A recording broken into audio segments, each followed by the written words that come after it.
What's going on, boys and girls? Welcome back to another solo leveling Arise video. Alright guys, we got ourselves some of the top tips for you, for global players specifically, and some of the veterans who may have forgotten these things. So these are going to be tips that are going to help you advance your gameplay and give you some more knowledge and how some of the systems work. These are to die for, so please pay attention to these because they're really going to help you out. So first off, let's talk about this little area here. So reputation, what does reputation do? Well, when you get your reputation, guys, you're going to get yourself the ability to get yourself more keys on a daily basis. So first off, you're going to start with 4 and 4 keys here for your dungeons, your instants, and your encores. As you raise your reputation, you're actually going to also be able to raise the amount of keys you can hold. So you can see I have 6 out of 6. I believe 17 to 18 gives you these abilities here. And then as you progress further in reputation, you'll get yourself some essence stones and you will get yourself some more limited tickets. So reputation is very important. Now, speaking of reputation, a little simple way to get the fastest reputation, of course, is doing your weeklies and your dailies under your missions, but you also can get a little bit more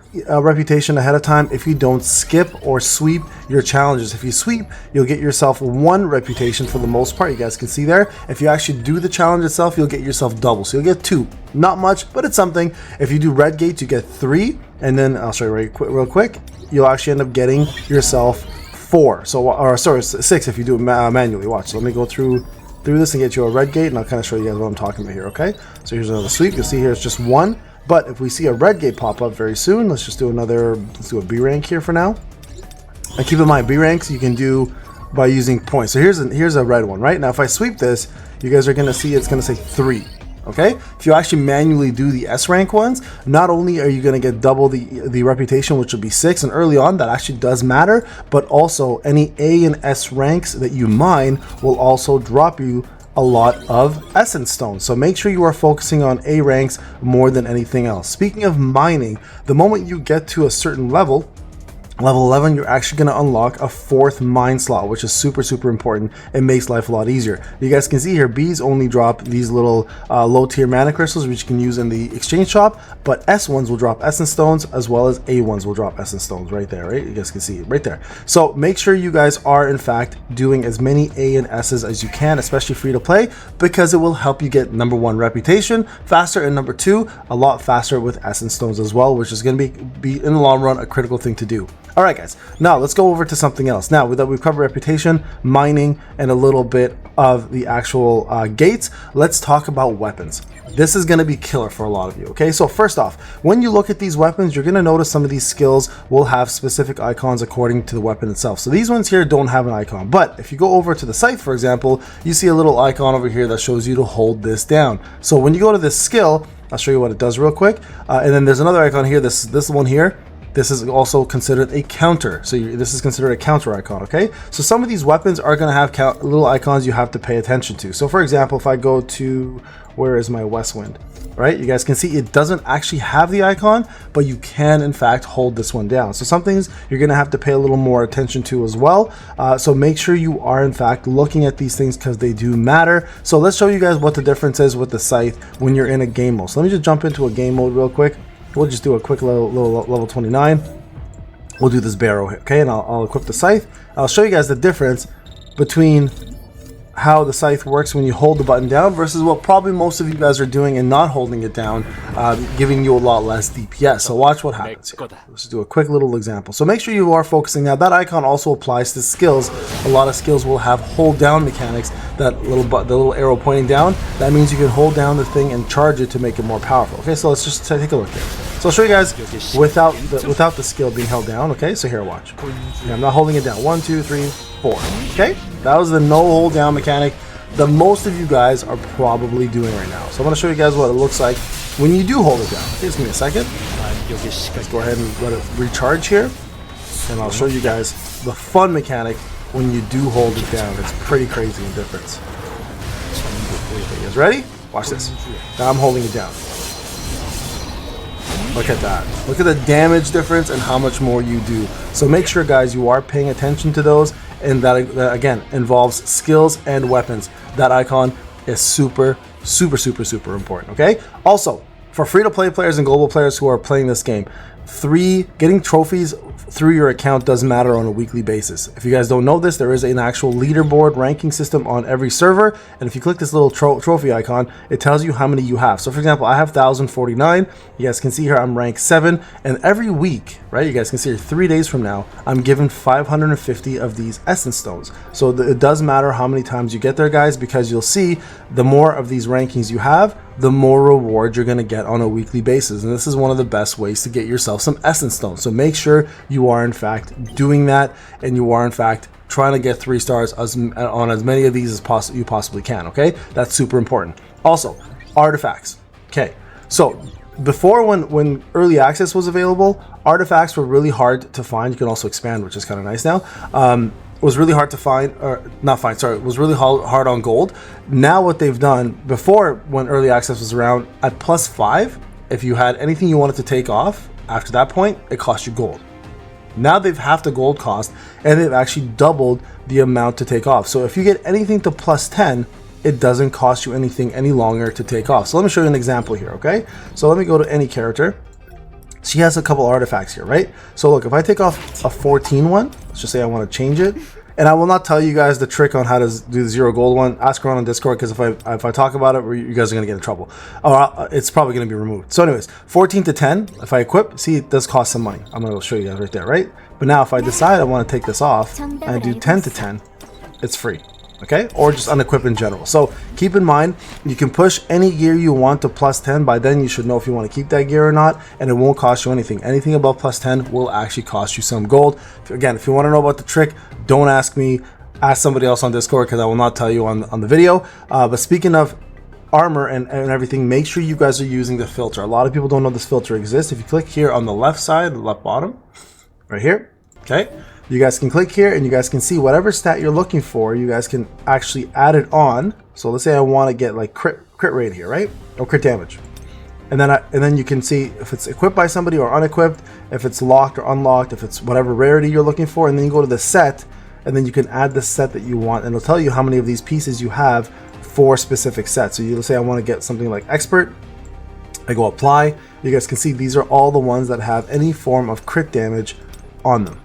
Okay, it's a great way to simplify your search and to you know, stay in the pocket of what you're looking for. So very, very important one. Keep that one in mind, guys. That's a huge one. Also, speaking of artifacts and weapons, artifacts can be sold if you click on this little button over here, and then you guys can choose what you want to sell. For the most part, you want to eventually start selling your whites, right? So you can go common or rare. Take this away, for example, and you can see select all. You can get yourself quite a bit of gold early on if you guys are struggling with gold issues.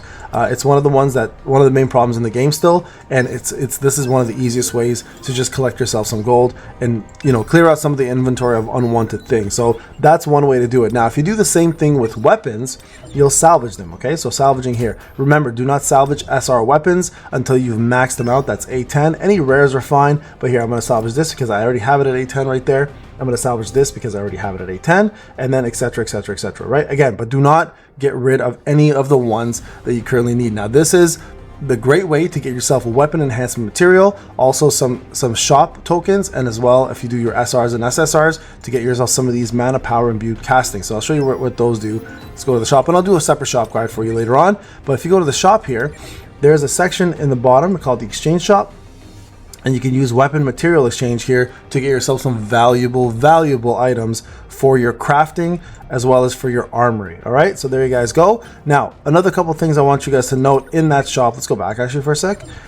In the exchange shop there, when you start leveling up skills to the highest point possible, these mana power extracts are very important because they're, number one, very rare to come by, and number two, they're used to max out to the highest possible level for skills. So do not sleep on these. If you have the currency, guys, do get them. But again, that starts after level, I think 11 maybe or so. Let me go back to one of the Jin's skills. It's the easiest way to tell you guys. So let me go to the ultimate skill. So for example, let's say I want to upgrade. Let me actually go to skills here. Let's say I want to upgrade this past 13, okay? So you guys can see here, I can do this past 13. But then the moment I start getting to let's say 14, 15 right there, 15. or even to 16, I guess, you need a mana crystal right there. So these are going to be very important in the future, so do not sleep on these. That's one of the only ways currently in the game to get those, okay? So, and also, just while we're on the topic, here's an example of another hold down button right on this rune right there. So keep that in mind. Also, QTEs, all right? Quick trigger skills. These over here.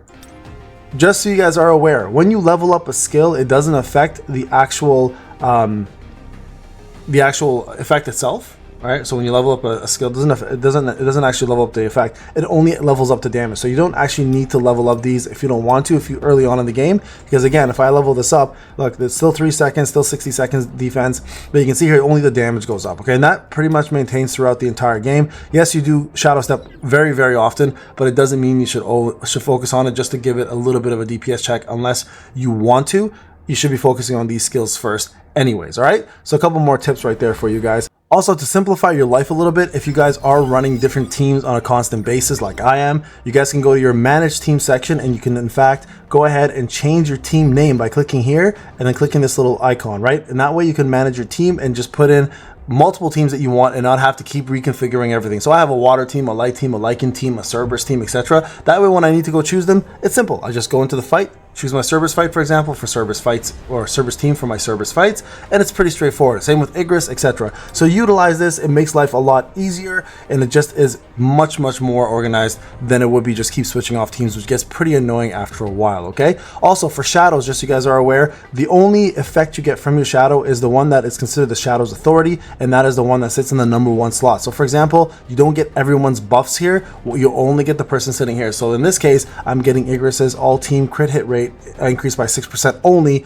not getting the attack bonus and not getting the HP bonus there, okay? So, or the defense bonus. So keep that in mind when you are using your shadows and who you want to use for and for what reason, okay? That's a very important one. So please make sure you're doing that. Now, another thing I want to talk about real quick is instances. The benefit of getting 3 stars in your instances is going to be pretty crazy crucial. So for example, when you get only 2 stars here, you're going to have to do the normal Cerberus fight every single time. The moment you hit 3 stars, you unlock a buff, okay? And this buff will actually increase the damage dealt by 50% for all your attacks and all your shadows and all your support. And it also decreases the damage you take by 50%, making farming a lot easier and actually auto-friendly. So make sure, guys, that you are trying to get your 3 stars, and it makes your farming life super easy. You can actually go on auto here and be successful, and this applies to also your achievements for trophies, which will give you the weekly bonuses for essence stones, okay? That's a very important one. Another thing to note, elemental weakness is so damn important. If you use a proper recommended element, you actually deal an extra 50% damage. So when you don't use a proper element, you deal 50% less damage. So you start at 100% here with this line. You can either go 50% less or 50% more. Very important to always go 50% more. So keep that in mind when you are choosing your enemies. That's how that works, okay? Keeping in mind also, some enemies have break bars, some enemies do not. If you break a break bar, you do way more damage. So keep that in mind as well too. Breaking a break bar is super important for combat, okay? Also, speaking of keys, going back to this, if you don't use your gate keys, and if you don't use your instance keys and all of your encore keys, you actually lose them every single day. They don't stack on top. So if you have 15 out of 15 left, the next day you're going back to 15 out of 15. So always use all of your keys, doesn't matter how many you have. For pay to win players, you have the option of ×4 if you buy the membership pack. For free to play players, you only have the option of ×2. All right, and that's how you're going to see the difference there. And just so everyone's aware, tier 5 to tier 8, it is even though they drop the same things, the rate for drop on legendaries is much higher the higher you go. Tier 9 and 10 no longer drop any rares, they only drop epics to legendaries. So I want to make sure everybody understood that part before going any further. All right, guys, this is Payne.